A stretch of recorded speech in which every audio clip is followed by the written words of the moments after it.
You're listening to Project Fox, Part 6, New Normal, written and read by Weston Gill. Fox was smoking and drinking far more than he was comfortable admitting, even to himself. He still showed up for therapy, which was something, even if he couldn't tell the full truth there. Strangely, it was his bizarre arrangement with Aurora One that kept him stitched together, like duct tape on a cracked pipe. Ugly, temporary, barely functional, but the only thing holding back the flood. They didn't talk about what happened, ever. Occasionally Mark slipped and called Rose by her code name, but by now they were both practiced at pretending they did not notice.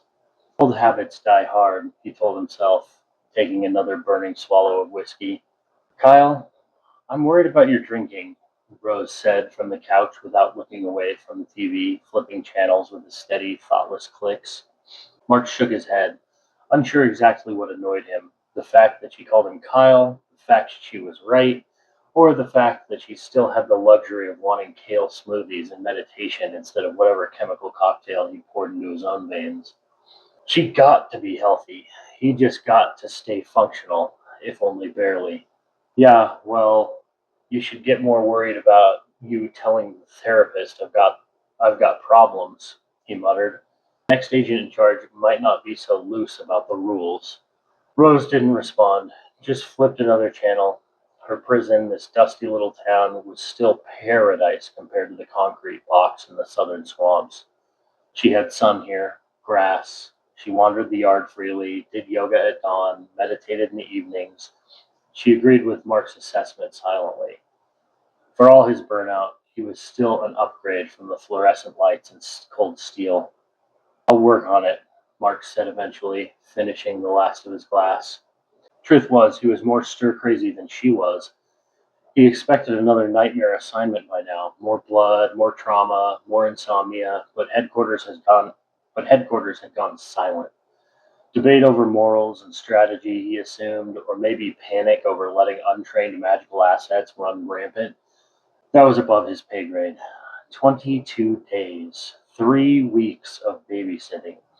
He spent more time at the bar than he did working. The bartender already knew the exact pour that said, don't talk, don't care, just keep the glass full. He hated how quickly he'd gotten comfortable doing nothing at all. What was he supposed to do? Charter a jet to a big city and drag Aurora along like some leash-bound compass for anomalies? He'd be reassigned to broom closet duty in under an hour. So he waited, and while he waited, he drank. 4 miserable days later, something finally happened. Another assignment. An obvious field test. A small rural town. Rumors only. No crime, no missing persons. Just some loud New York influencer posting a handful of weird videos about how the town gave him the creeps. Marx was certain it was just a city kid confused by rancher culture. But fine. It meant he got to drive, move, breathe different air, maybe stay sober for a day if he could manage it. Rose was practically vibrating when he returned from the office, having received the condensed, watered-down version of the mission that he could share. She had already looked up the account and watched every video in the time it took for his hangover to hit. Calm down, we're not even getting out of town for a day, and nothing about this is urgent, Mark said, heading for his room. It's urgent that I get the fuck out of this town for a day, Kyle, Rose yelled at his back. Marks only shook his head and shoved 2 suits into a travel pack. And are you packed? He called from his room. Oh, shit, came the faint answer from the living room. Get packed, he called, zipping his own bag. He was ready in under 5 minutes, but it felt like he'd aged a year doing it. He tossed the bag towards the door, let it crash however it wanted, and then grabbed an energy drink and chugged it like medicine. Aurora took half an hour or longer as she packed, like they were emigrating. 2 full suitcases. She floated them to the car in several trips, practically glowing with excitement. March just grabbed a plastic bag that used to hold cigarettes and filled it with a few more energy drinks. 5 minutes later, they were on the road. Aurora playing poppy music far too loud for a man one bad thought from a migraine. Please turn it down, he groaned. Please. She turned it down, barely, Every time a song he actually recognized came on, she skipped it, like she'd been personally offended by the melody or lyrics. After another 10 miles, he finally cracked. Turn it down and tell me the rules again, Rose. Aurora rolled her eyes, but obliged, word for word, perfect recitation.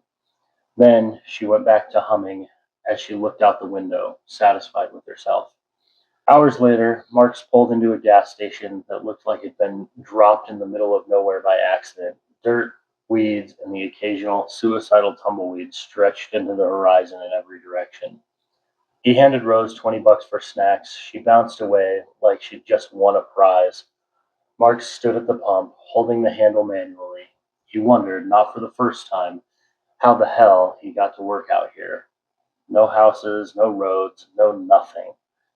When he walked inside, Aurora was chatting with an elderly man whose scalp had given up on follicles decades ago. They were laughing like old friends. Mark grabbed a drink and some candy, slid up behind her, and raised an eyebrow, uncertain whether he admired her ability to be friendly or dreaded it. Back in the car, Mark started the engine with a sigh. Kyle? Aurora asked softly. Yeah, Rose. She was quiet for a long moment. Thanks for the snacks. A small, genuine smile, a crinkle of the bag, chips rustling. You're welcome, Rose, Mark said as they pulled onto the highway. They checked into a rundown motel just before sunset. Mark lugged one of her suitcases while she took the other. Rose claimed the bed furthest from the door and immediately blasted the TV loud enough to wake the dead. Marks ordered takeout instead of asking her to turn it down. We should go over the briefing, he said eventually, dragging a manila folder from his bag.